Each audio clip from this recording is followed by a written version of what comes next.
నమస్తే, welcome to ISR 9 news. ముందుగా headlines.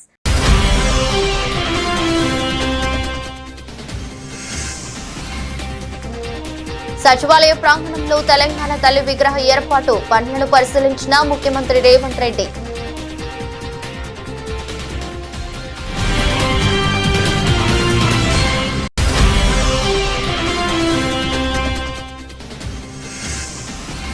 విజయవాడలో నాబార్డు ప్రాంతీయ కార్యాలయాన్ని ప్రారంభించిన మంత్రులు పయ్యావుల కేశవ్, అచ్చెన్నాయుడు. రాష్ట్ర అభివృద్ధికి నాబార్డు తన వంతు కృషి చేస్తుందని వ్యాఖ్య.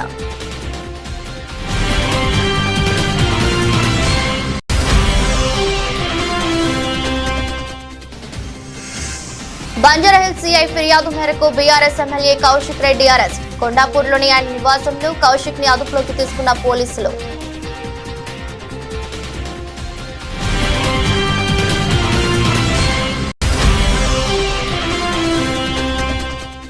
ఏపీలో ప్రభుత్వంపై పోరుబాటకు వైసీపీ తేదీల ఖరారు. రైతులు ఎదుర్కొంటున్న సమస్యలపై ఈ నెల 11న ర్యాలీలు, కలెక్టర్లకు విజ్ఞాపన పత్రాలు అందజేయాలని వైఎస్ జగన్ పిలుపు.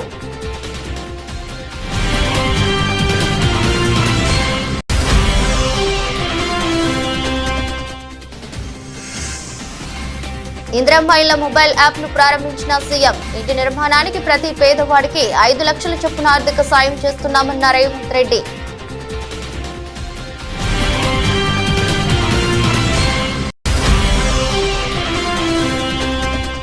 బంగ్లాదేశ్ లో హిందువులపై జరుగుతున్న దాడులను ఖండిస్తూ హిందూ ఐక్య వేదిక ఆధ్వర్యంలో నిరసన. కేంద్ర ప్రభుత్వం, రాష్ట్రపతి స్పందించి బంగ్లాదేశ్ ప్రభుత్వంలో చర్చలు జరిపి దాడులను నివారించాలని విజ్ఞప్తి.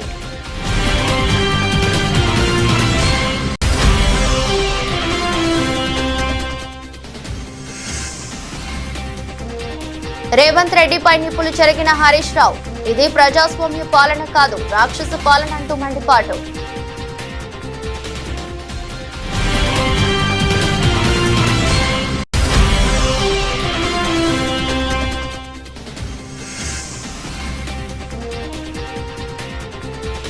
మిడిల్ ఆర్డర్ లో బ్యాటింగ్ చేస్తా త్యాగం చేసిన రోహిత్ శర్మ.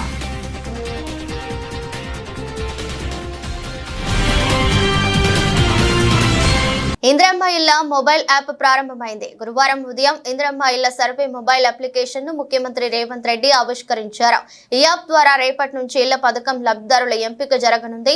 ఈ సందర్భంగా ముఖ్యమంత్రి రేవంత్ రెడ్డి మాట్లాడుతూ 10,000తో ఇందిరమ్మ ఇళ్ల పథకం ప్రారంభమైందని, ఇవాళ 5 లక్షలకు చేరుకుందన్నారు.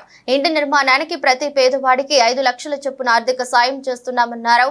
ఆత్మ గౌరవంతో బతకాలనేది ప్రతి ఒక్కరి కల అని అన్నారు. ఆత్మ గౌరవంతో బతకాలనే కల నెరవేరాలంటే సొంత ఇల్లు ఉండాలన్నారు. గుడి లేని ఊరు ఉండేచేమో గానీ ఇందిరమ్మ ఇల్లు లేని ఊరు లేదన్నారు. కూడు గూడు గుడ్డ అందరికీ అందాలనేదే కాంగ్రెస్ సర్కార్ ఆలోచనని చెప్పుకొచ్చారు.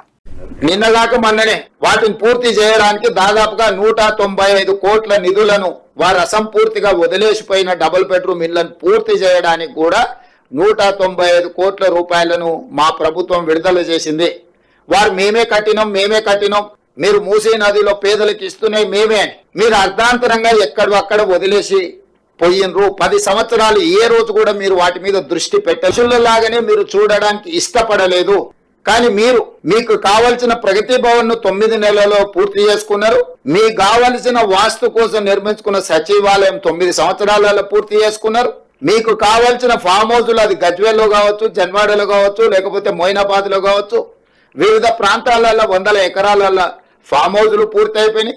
మీ రాజకీయ పార్టీలకు 33 జిల్లాలలో ఎకరాల కొద్ది నిన్నగాక మొన్ననే హైకోర్టులో చర్చకు వచ్చినప్పుడు ఎకరాలలో బీఆర్ఎస్ భవనాలను నిర్మించుకున్నారు, భూములను కేటాయించుకున్నారని కోకాపేటలో 11 ఎకరాల భూ కేటాయింపుతో పాటు 33 జిల్లాలలో మీ పార్టీ కార్యాలయాలను కోట్ల రూపాయలు పెట్టి మీరు నిర్మించుకోవడానికి, మీ ఫామ్ హౌస్లను నిర్మించుకోవడానికి, మీ పార్టీ కార్యాలయాలను నిర్మించుకోవడానికి చూపించిన శ్రద్ధ, కేటాయించిన నిధులు, తీసుకున్న భూములు, పేదవాళ్ల పట్ల మీరు చిత్తశుద్ధి చూపించలేదు. స్పష్టంగా మీ ప్రాధాన్యత మీరే. మీ ప్రాధాన్యత మీ భవనాలు, మీ ఫామ్ హౌస్లు, మీ పార్టీ కార్యాలయాలే. మీరు పేదల కోసం ఇస్తా అని హామీ ఇచ్చిన డబుల్ బెడ్రూమ్ ఇండ్లు కాదు. ఎవరి మీదనో ఆరోపణలు చేసుకుంటూ, ఎవరినో నిందించుకుంటూ కాలం గడపకుండా ఒక మంచి పరిపాలన విధానంతో ఒకటొకటిగా పరిష్కరించుకుంటూ మేము ముందుకు వస్తున్నాము. ఈ కార్యక్రమాలు చేపట్టినప్పుడు ప్రతిపక్షంగా మాకు సహకరించాలి. కొంత సమయం ఇవ్వాలి. ఎక్కడైనా ఏదైనా వాళ్ళకి ఇంతకంటే బాగా పనిచేయడానికి అవకాశం ఉందన్నప్పుడు సూచన చేయాలి. ప్రభుత్వానికి వచ్చి రిప్రజెంటేషన్స్ ఇవ్వాలి. మీ అనుభవాన్ని, మీ చతురతను ఉపయోగించి పాలకపక్షాన్ని ఇరుకున పెట్టండి. చంద్రశేఖరరావు గారు, మీరు వచ్చి ఇరుకున పెట్టడమే కాదు, సూచన చేయండి. మేమంతా యంగ్స్టర్స్. మీ రోజున్న మంత్రివర్గంలో తుమ్మల గారు, జూపల్లి గారు సీనియర్స్ ఉండొచ్చు, కానీ బట్టి గారైనా, నేనైనా, శ్రీనివాస్ రెడ్డి అయినా, పొన్నం గారైనా మిత్రుడు, మేము అప్కమింగ్ ప్రజాప్రతినిధులము. మాకు ఈరోజు ఒక గొప్ప అవకాశం వచ్చింది.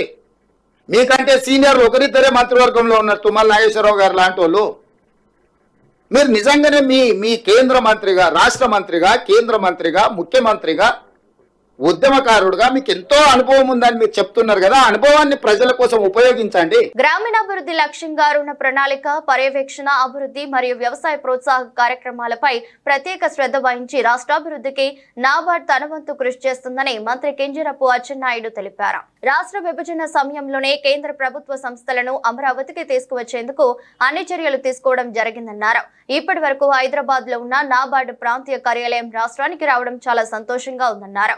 అమరావతిలో నిర్మించే నాబార్డ్ శాశ్వత ప్రాంతీయ కార్యాలయానికి ఇప్పటికే భూమిని కేటాయించడం జరిగిందని, దేశంలోనే ఎక్కడా లేని విధంగా అన్ని రకాల సదుపాయాలతో ఒక ఐకానిక్ లా నిర్మాణం పూర్తి చేస్తామని స్పష్టం చేశారు.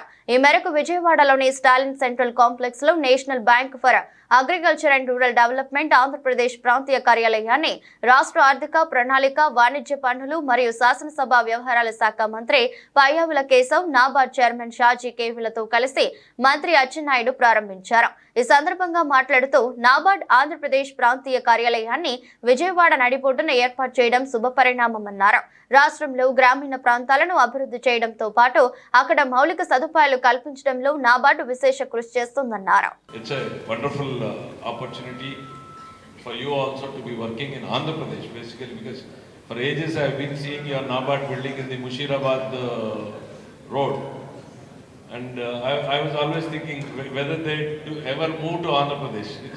Now I have seen you coming in a big way. I am very happy to have you all here, and all the bankers here and the NABARD. As a finance minister, I will have only one request: lend, lend, lend, lend. The more you lend, I am the more happiest person. So either you lend me to the limits or beyond the limits, I am happy also. If you can't lend me, lend the people of Andhra Pradesh. Because that way, as commercial tax minister, I get the money back as taxes. The more they spend, the more comes back to me. So either you lend me or you lend to the people of Andhra Pradesh in any way you want.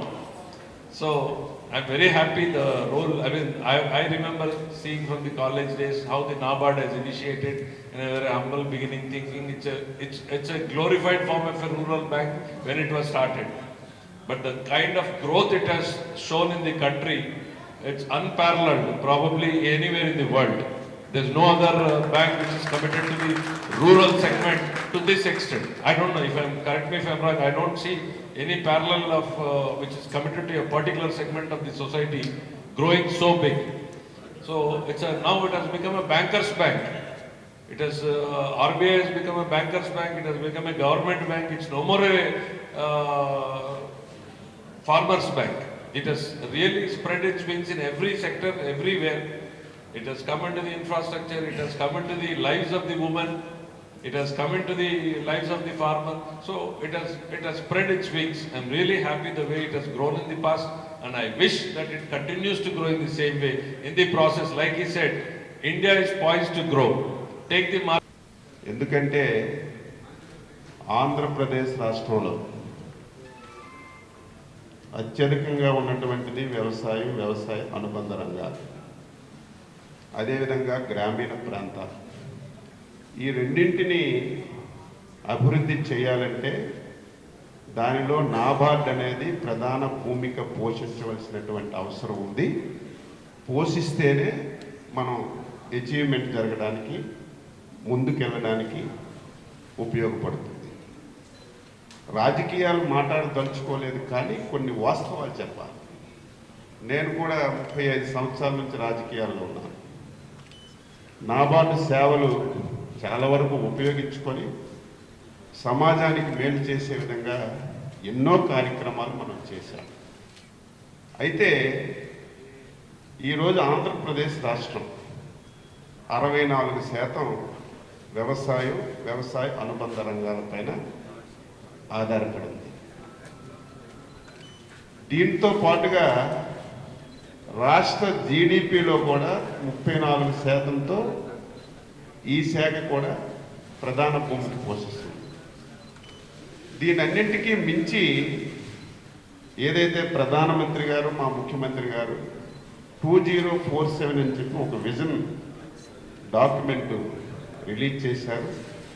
అందులో ప్రధానమైనటువంటి growth engine వ్యవసాయం, fisheries అనేది మనందరం కూడా గుర్తుపెట్టుకోవాలి. దీన్ని మనం ఎంత ఎక్కువ సహకరించగలిగితే అంత ఎక్కువ మనం అభివృద్ధి చెందడానికి అవకాశం ఉంటుందని ఈ సందర్భంగా తెలియజేస్తున్నాను. ఆంధ్రప్రదేశ్ రాష్ట్రం కొత్తగా ఏర్పడే నాటికి రాజధాని లేదు. అందరి సహకారంతో బ్రహ్మాండమైనటువంటి రాజధాని ఏర్పాటు చేయాలని ప్రయత్నం చేశాం. చాలా బీఆర్ఎస్ ఎమ్మెల్యే పాడి కౌశిక్ రెడ్డిని పోలీసులు అరెస్ట్ చేశారు. తన విధులకు భంగం కలిగించారని బంజారాహిల్స్ సిఐ ఫిర్యాదు మేరకు గచ్చిబౌలి పోలీసులు కౌశిక్ రెడ్డిని కొండాపూర్లోని ఆయన నివాసంలో అదుపులోకి తీసుకున్నారు. కౌశిక్ రెడ్డి అరెస్టుతో ఆయన నివాసం వద్ద తీవ్ర ఉద్రిక్తత ఏర్పడింది.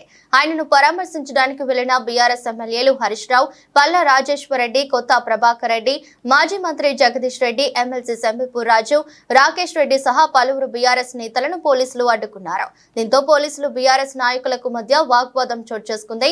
దీంతో వారిని అదుపులోకి తీసుకుని గచ్చిబౌలి పోలీస్ స్టేషన్ కు తరలించారు. అనంతరం కౌశిక్ రెడ్డిని అరెస్ట్ చేశారు.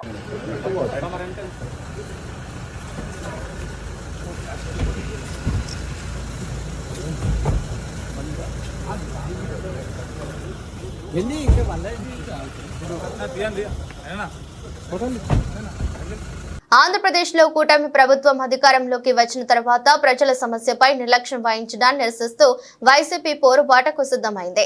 ఇందులో భాగంగా ఆ పార్టీ అధ్యక్షుడు మాజీ సీఎం వైఎస్ జగన్మోహన్ రెడ్డి బుధవారం అన్ని జిల్లాల అధ్యక్ష కార్యదర్శులతో పాటు ముఖ్య నాయకులతో ప్రత్యేక సమావేశాన్ని నిర్వహించారు. చంద్రబాబు ప్రభుత్వంపై నిరసన తేదీలను ఖరారు చేశారు. రైతులు ఎదుర్కొంటున్న సమస్యలపై నెల 11న ర్యాలీలు, కలెక్టర్లకు విజ్ఞాపన పత్రాలు అందజేయాలని నాయకులకు వైఎస్ జగన్ పిలుపునిచ్చారు.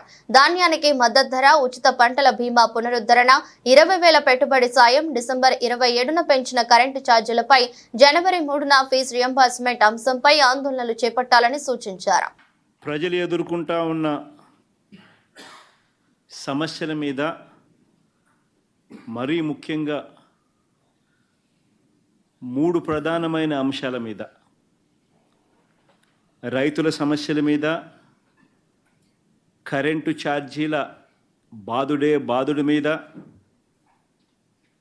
పిల్లలకు చదువు సంబంధించి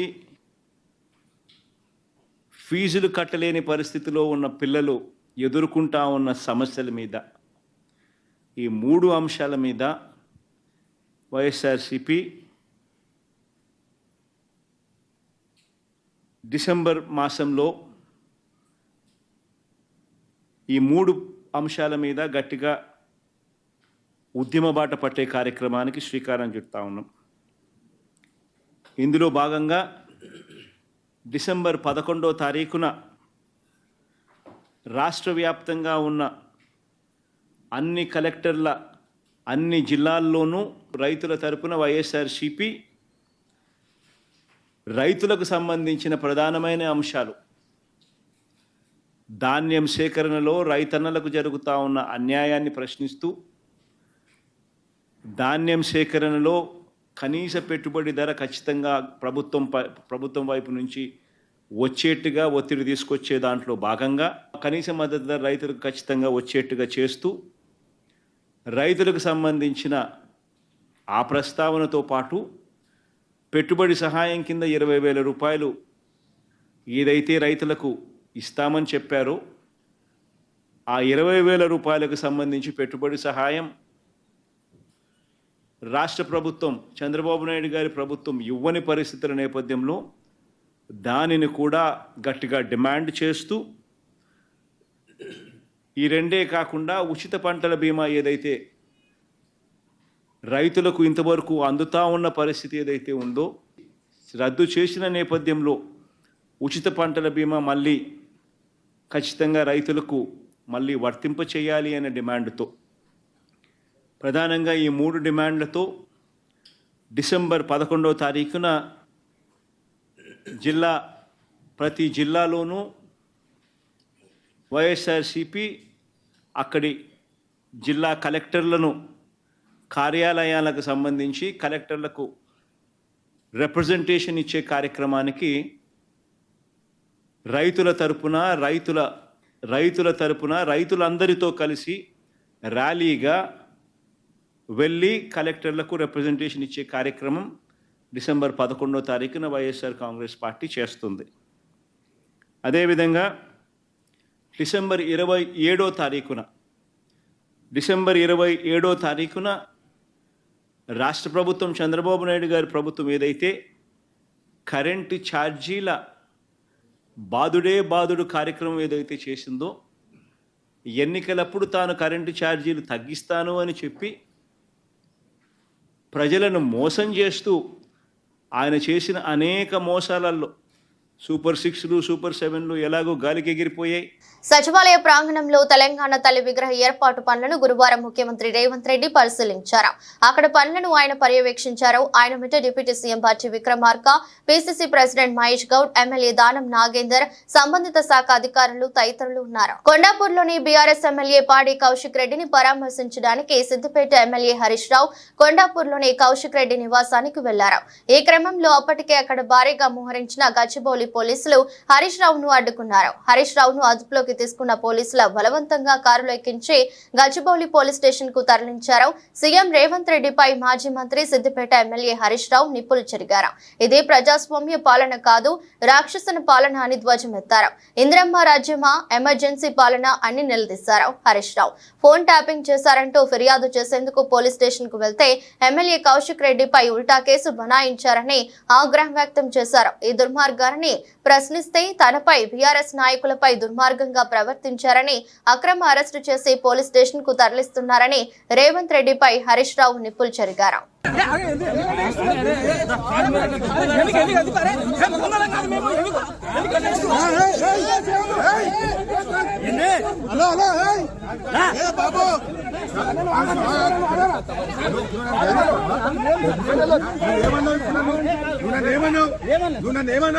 ఇంతకంటే ఎక్కువ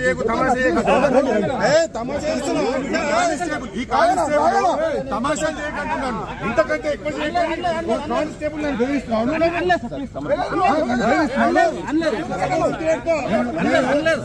కోఆపరేట్ చేస్తున్నా. ఇంతకంటే ఎక్కువ చేయకు, తమాషాలు చేయకంటే కానిస్టేబుల్. అవనిగడ్డలో రెవెన్యూ సమావేశ మందిరంలో నియోజకవర్గ స్థాయి ధాన్యం కొనుగోలు సమీక్ష సమావేశం మంత్రి నాదెండ్ల మనోహర్ అధ్యక్షత నిర్వహించారు. మంత్రి నాదెండ్ల మనోహర్ మాట్లాడుతూ రాష్ట్రంలో ఇప్పటికే 9,91,000 మెట్రిక్ టన్నుల ధాన్యం కొనుగోలు చేసి రైతులకు 2,283 కోట్లు నగదు చెల్లించామన్నారు. ఇందులో 2,067 కోట్ల సొమ్మును ధాన్యం విక్రయించిన రైతులకు 24 గంటల్లోనే చెల్లించినట్లు తెలిపారు. తుఫాను నేపథ్యంలో 40 రోజుల పాటు జరగాల్సిన ధాన్యం కొనుగోలు ప్రక్రియ కేవలం 3 రోజుల్లో హడావిడిగా జరుగుతున్న నేపథ్యంలో ఎదురైన సమస్యలను సమర్థవంతంగా పరిష్కరిస్తున్నామన్నారు. కౌలు రైతులకు కూడా ఈ క్రాప్ నమోదు చేసి ధాన్యం సొమ్ము నేరుగా వారి ఖాతాలకే తెలుస్తున్న ఘనత తమ కూటమి ప్రభుత్వానికి దక్కిందన్నారు. రైతులు తమకు నచ్చిన మిల్లుకే ధాన్యం అమ్ముకునే అవకాశం కల్పించడంతో పాటు జీపీఎస్ నిబంధన కూడా తొలగించామన్నారు. అన్ని రకాల భూ వివాదాలకు పరిష్కారం చూపేందుకే ఈ నెల 6వ తేదీ నుండి రాష్ట్ర వ్యాప్తంగా 17,564 గ్రామాల్లో రెవెన్యూ సదస్సులు నిర్వహిస్తున్నట్లు రాష్ట్ర రెవెన్యూ రిజిస్ట్రేషన్ అండ్ స్టాంప్స్ శాఖ మంత్రి అనగాని సత్యప్రసాద్ తెలిపారు. రెవెన్యూ సదస్సుల నిర్వహణ నేపథ్యంలో మంగళగిరిలోని CCLA కార్యాలయంలో జిల్లా కలెక్టర్లు, జాయింట్ కలెక్టర్లతో మంత్రి అనగాని సత్యప్రసాద్ వీడియో కాన్ఫరెన్స్ నిర్వహించారు. గత 5 ఏళ్ల కాలంలో వైసీపీ ప్రభుత్వం భూ వివాదాలను పరిష్కరించేందుకు ఎటువంటి ప్రయత్నం చేయకపోగా వారి స్వార్థం కోసం భూములను ప్రజల నుండి లాగేసుకునేందుకోసం మరిన్ని సమస్యలను కలిగించారని అన్నారు. గతంలో ఎన్నడూ లేని విధంగా రాష్ట్రంలో భూ వివాదాలు నెలకొన్నాయని చెప్పారు. వీటిని పరిష్కరించి సామాన్య ప్రజలకు న్యాయం చేసే ఉద్దేశంతో సీఎం చంద్రబాబు ఎప్పటికప్పుడు రెవెన్యూ అంశాలపైన సమీక్షలు చేస్తున్నారని చెప్పారు. అందులో భాగంగా ప్రజల సమస్యలను తీర్చేందుకు రెవెన్యూ సదస్సులు కూడా నిర్వహించాలని నిర్ణయించామని ఈ నెల 6వ తేదీన ఈ సదస్సులు ప్రారంభమై 33 రోజుల రాష్ట్రంలోని అన్ని గ్రామాల్లో జరుగుతాయని చెప్పారు. ములుగు జిల్లా తాడ్వాయి మండలం మేడారం సమ్మక్క సారలమ్మలను ములుగు కలెక్టర్ దివాకర్ బుధవారం సాయంత్రం దర్శించుకున్నారు. ముందుగా ఆలయ సంప్రదాయ ప్రకారం అర్చకులు, ఎండోన్మెంట్ అధికారులు కలెక్టర్ కు డోలు వాయిద్యాలతో ఘనంగా స్వాగతం పలికారు. అనంతరం అమ్మవార్లను దర్శించుకుని కొబ్బరికాయలు కొట్టి మొక్కుకున్నారు. రాబోయే మినీ మేడారం జాతరపై వివిధ శాఖల అధికారులతో సమీక్ష సమావేశాన్ని నిర్వహించారు.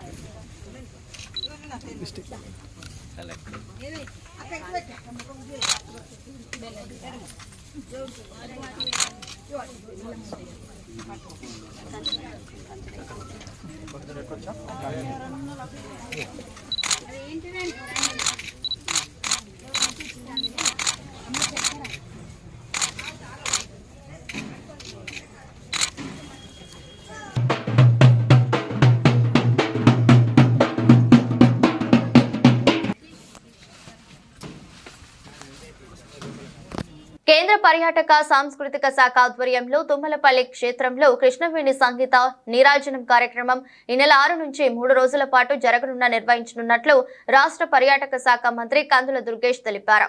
రాష్ట్రంలో ఇప్పటికే వివిధ ప్రాంతాల్లో దీనికి సంబంధించి ప్రారంభ కార్యక్రమాలు నిర్వహించడం జరిగిందని చెప్పారు. ఈ కార్యక్రమానికి కేంద్ర మంత్రులు షేకావత్, నిర్మలా సీతారామన్, ముఖ్యమంత్రి చంద్రబాబు, ఉప ముఖ్యమంత్రి పవన్ కళ్యాణ్ పాల్గొంటారన్నారు. ఇండియాలో ఉన్నటువంటి కల్చర్ హెరిటేజ్ ను ప్రపంచానికి తెలియజేసేందుకు ఈ కార్యక్రమం ముఖ్య ఉద్దేశం అన్నారు. ఈ కార్యక్రమానికి రాష్ట్ర వ్యాప్తంగా వివిధ కళాకారులు పాల్గొంటారని తెలిపారు. అందరూ కలిసి కార్యక్రమానికి విజయవంతం చేయాలని కోరారు. ముఖ్యమంత్రి, ఉప ముఖ్యమంత్రి చొరవతో పర్యాటక రంగానికి 135 కోట్లు నిధులు మంజూరయ్యాయని చెప్పారు.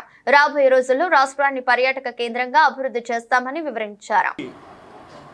ప్రారంభ కార్యక్రమంగా నిర్వహించుకోవడం జరిగింది. వాటన్నిటిని కలుపుకొని రేపు 6, 7, 8 తారీఖుల్లో ఇక్కడ ఈ కార్యక్రమాన్ని నిర్వహిస్తున్నాం. ఇందులో పర్యాటక కేంద్ర ప్రభుత్వ శాఖ మంత్రి షెకావత్ గారు, అదేవిధంగా ఆర్థిక శాఖ మంత్రి శ్రీమతి నిర్మలా సీతారామన్ గారు, ముఖ్యమంత్రి శ్రీ చంద్రబాబు నాయుడు గారు, ఉప ముఖ్యమంత్రి శ్రీ పవన్ కళ్యాణ్ గారు పాల్గొంటున్నారు. ఈ కార్యక్రమం యొక్క ప్రధానమైన ఉద్దేశం ఏంటంటే ఇండియాకు ఉన్నటువంటి కల్చరల్ హెరిటేజ్ని ప్రపంచానికి తెలియజేయటం. ముఖ్యంగా ఏవైతే కళలు మనకి భారతదేశంలో ఇంతకాలంగా ఫరిడి వెలుగుతున్నాయో ఆ కళల్ని ఒకసారి ప్రజలందరికీ తెలియజేయడం ద్వారా మనందరం కూడా ఇంకోసారి పునరుత్తేజం పొందాలి అనేటువంటి ఆలోచనతో ఈ కార్యక్రమాన్ని నిర్వహిస్తుంది కేంద్ర ప్రభుత్వం మన సహకారంతో. దీంతోపాటు ఏదైతే మనం ఇప్పటివరకు ట్యాప్ చేయనటువంటి టూరిజం ప్రోగ్రామ్స్ ఉన్నాయో, ఏరియాస్ ఉన్నాయో వాటిని కూడా తెలియజెప్పడం, అదేవిధంగా సంగీతం, నృత్యానికి సంబంధించినటువంటి మన ప్రతిభని మరొక మారు అందరికీ తెలియజెప్పడం, ఈ అంశాలతోటి ఈ కార్యక్రమాన్ని చేపడతా ఉన్నాం. పెద్ద ఎత్తున జరిగేటువంటి ఈ కార్యక్రమం తుమ్మలపల్లి కళాక్షేత్రంలో ఈ కార్యక్రమం జరుగుతుంది. ఈ కార్యక్రమానికి మన ప్రాంతం నుంచి మాత్రమే కాకుండా రాష్ట్రంలో అన్ని ప్రాంతాల నుంచి కూడా కళాకారులు కూడా వస్తున్నారు. అదేవిధంగా పర్యాటక శాఖకు సంబంధించినటువంటి కీలకమైన వ్యక్తులు కూడా వస్తున్నారు. అందరం కలిసి బంగ్లాదేశ్ లో జరుగుతున్న ఆందోళనకర పరిణామాలపై కేంద్ర ప్రభుత్వంతో పాటు రాష్ట్రపతి స్పందించాలని హిందూ ఐక్యవేదిక నాయకులు డిమాండ్ చేశారు. పౌరుల ప్రాథమిక స్వేచ్ఛకు భంగం కలిగించొద్దని బంగ్లాదేశ్ ప్రభుత్వానికి సూచించారు. బంగ్లాదేశ్ లో మైనార్టీలుగా ఉన్న హిందువులపై దాడులు జరుగుతున్న నేపథ్యంలో దేశంలో మత, ప్రాథమిక మానవ హక్కులకు భంగం కలగకుండా చూడాలని విజ్ఞప్తి చేశారు. బంగ్లాదేశ్ లో హిందువులపై జరుగుతున్న దాడులను ఖండించాలని డిమాండ్ చేస్తూ పశ్చిమ నియోజకవర్గంలోని గాంధీజీ మున్సిపల్ హైస్కూల్ నుండి హిందూ ఐక్యవేదిక ఆధ్వర్యంలో చేపట్టిన నిరసన కార్యక్రమానికి పలు హిందూ సంఘాలు స్వచ్ఛందంగా తరలివచ్చాయి. బంగ్లాదేశ్ లో మైనార్టీలుగా ఉన్న హిందువులపై దాడులు చేసి చిత్రహింసలకు గురి చేయడం చాలా దారుణమని ఆగ్రహం వ్యక్తం చేశారు. బంగ్లాదేశ్ లో జరుగుతున్న దాడులకు కేంద్ర ప్రభుత్వం, రాష్ట్రపతి స్పందించి బంగ్లాదేశ్ ప్రభుత్వంతో చర్చలు జరిపి దాడులను నివారించాలని కోరారు. బంగ్లాదేశ్ లో హిందువులు బతికే విధంగా రక్షణ చర్యలు తీసుకోవాలన్నారు. హరే కృష్ణ, అందరికీ నమస్కారం. మనందరికీ తెలిసిందే, ఇప్పుడు బంగ్లాదేశ్లో ఉన్న హిందువుల యొక్క మీద జరుగుతున్న దాడులు ఎంత దారుణంగా జరుగుతున్నాయి అనేది రీసెంట్గా వీడియోస్లో చూస్తూనే ఉన్నాం. చాలామంది భక్తులని కాకుండా ఏ మతానికైనా చెందిన వాళ్ళని కూడా చాలా ఇబ్బందులు పెడుతున్నారు వాళ్ళు. పైపెచ్చు నిన్న రీసెంట్గా ఒక వీడియో చూసాం, గోమాతల్ని, మనం ఎంతో పూజించదగ్గ గోమాతల్ని ఎంతో రాక్షసంగా కొట్టి చంపేస్తున్నారు. ఆడవాళ్ళని ఇబ్బంది పెడుతున్నారు, భక్తుల్ని చాలా ఇబ్బందులు పెడుతున్నారు. ఇలాంటి పరిస్థితుల్లో హిందువులందరూ ఐక్యమత్యంగా పోరాడితే తప్ప మనం దీన్ని సాధించలేము, బంగ్లాదేశ్లో ఉన్న హిందువుల్ని కాపాడుకోలేము. మనకు తెలియని ఒక పెద్ద ప్రాబ్లం ఏంటంటే ప్రతి ఒక్క క్రిస్టియను వారి ఇంట్లో బైబిల్ నేర్పిస్తాడు పిల్లలకి, ప్రతి ఒక్క ముస్లిము తన ఇంట్లో పిల్లాడికి నమాజ్ నేర్పిస్తాడు. మనం మాత్రం మన బిడ్డలకి భగవద్గీతను నేర్పించాం, భగవంతుడి నామస్మరణ నేర్పించాం. అదే పెద్ద ప్రాబ్లం అయిపోతుంది ఇప్పుడున్న రోజుల్లో. ఎందుకంటే మనం మన పిల్లలకి నేర్పకపోతే మన పిల్లలు నెక్స్ట్ జనరేషన్కి ఎలా నేర్పుతారు? మనమే మన ధర్మాన్ని ప్రచారం చేయట్లేదు. ఎన్ని ఇబ్బందులు ఎన్ని కష్టాలు వస్తున్నా కూడా ఎవరు ముందుకొచ్చి భగవంతుని ధర్మాన్ని భగవంతుని నామాన్ని ప్రచారం చేయట్లేదు. మనం ఇప్పటికైనా మేలుకొని అందరం ఐకమత్యంగా ఆ కులం ఈ కులం ఆ మతం ఈ మతం అనుకోకుండా ఫస్ట్ భగవంతుని ధర్మాన్ని, హైందవ ధర్మాన్ని, సనాతన ధర్మాన్ని ప్రాపగేట్ చేస్తే తప్ప ఇటువంటి. జై శ్రీరామ్. బంగ్లాదేశ్లో హిందువుల మీద జరిగిన దాడికి నిరసనగా ఈరోజు హిందూ ఐక్య వేదిక ఆధారంగా ర్యాలీ మరియు నిరసన ప్రదర్శన ఈరోజు ఏర్పాటు చేశాము. ఈ నిరసన ప్రదర్శనలో హిందూ సమాజం అంతా ఐక్యంగా ఉండాలనే పిలుపు ఇస్తూ ఇక్కడ నుంచి గాంధీజీ మున్సిపల్ హై స్కూల్ దగ్గర నుంచి నెహ్రూ బొమ్మ సెంటర్ దాకా ర్యాలీగా వెళ్ళి అక్కడ పెద్దలు హిందూ సమాజానికి ఒక సందేశం ఇస్తారు. ఎందువలనంటే మనం చూస్తూ ఉన్నాం, మన రాష్ట్రంలో కాదు ఇతర రాష్ట్రాల్లో కూడా మన దేశంలో అనేక ప్రాంతాల్లో హిందూ అంటే దాడి చేస్తున్నారు. మీ కులం చూడరు, మీ ప్రాంతం చూడరు, హిందువా కాదా అని దాడి చేస్తున్నారు. అలాంటి దాడులే ఈ బంగ్లాదేశ్లో జరిగినాయి, ఇంకా జరుగుతూ ఉన్నాయి.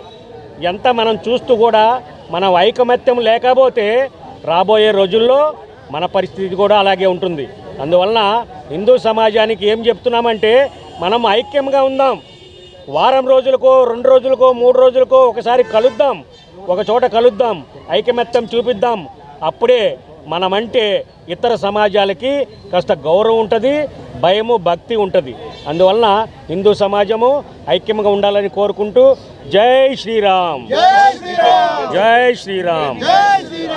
శ్రీనివాస్, విశ్వ హిందూ పరిషత్ అధ్యక్షుడు, విజయవాడ జిల్లా. రోహిత్ శర్మ తన బ్యాటింగ్ పొజిషన్ ను మార్చేశారు. ఆడిలైడ్ లో ఆస్ట్రేలియాతో జరిగే 2వ టెస్టులో కేఎల్ రాహుల్ ఓపెనింగ్ లో ఆడనున్నట్లు తెలిపాడు.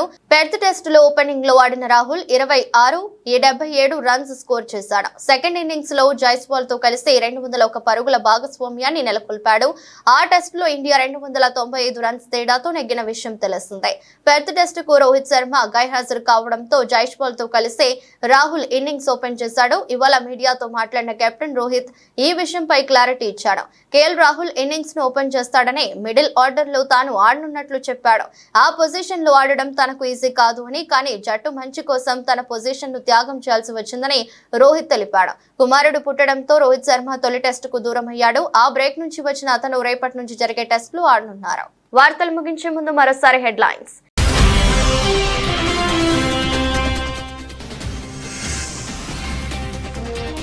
సచివాలయ ప్రాంగణంలో తెలంగాణ తల్లి విగ్రహ ఏర్పాటు పనులను పరిశీలించిన ముఖ్యమంత్రి రేవంత్ రెడ్డి.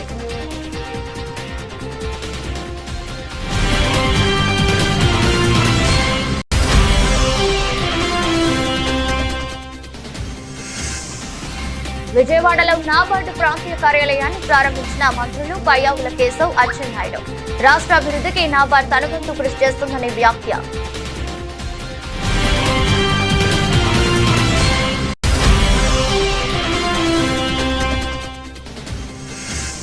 బంజారాహిల్స్ సిఐ ఫిర్యాదు మేరకు BRS MLA Kaushik Reddy arrest. కొండాపూర్లోని ఆయన నివాసంలో కౌశిక్ ని అదుపులోకి తీసుకున్న పోలీసులు.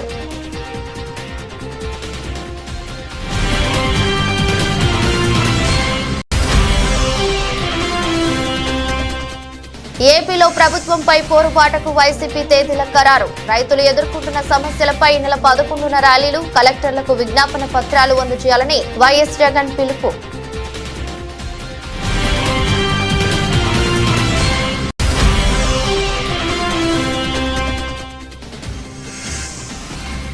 ఇందిరమ్మ ఇళ్ల మొబైల్ యాప్ ను ప్రారంభించిన సీఎం. ఇంటి నిర్మాణానికి ప్రతి పేదవాడికి 5 లక్షల చొప్పున ఆర్థిక సాయం చేస్తున్నామన్న రేవంత్ రెడ్డి.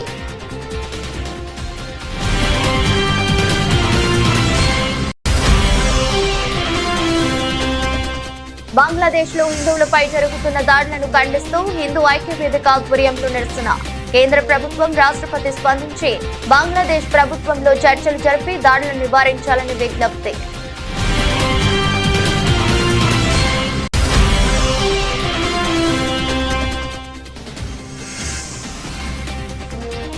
రేవంత్ రెడ్డిపై నిప్పులు చెరిగిన హరీష్ రావు. ఇది ప్రజాస్వామ్య పాలన కాదు, రాక్షస పాలన అంటూ మండిపాటు.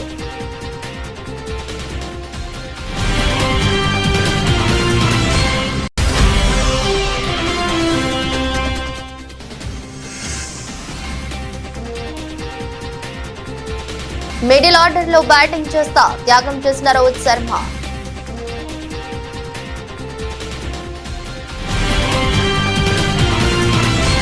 ఇది రెస్ట్ బులెటిన్. మరో బులెటిన్లో మళ్ళీ కలుద్దాం. అంతవరకు సెలవు. నమస్కారం.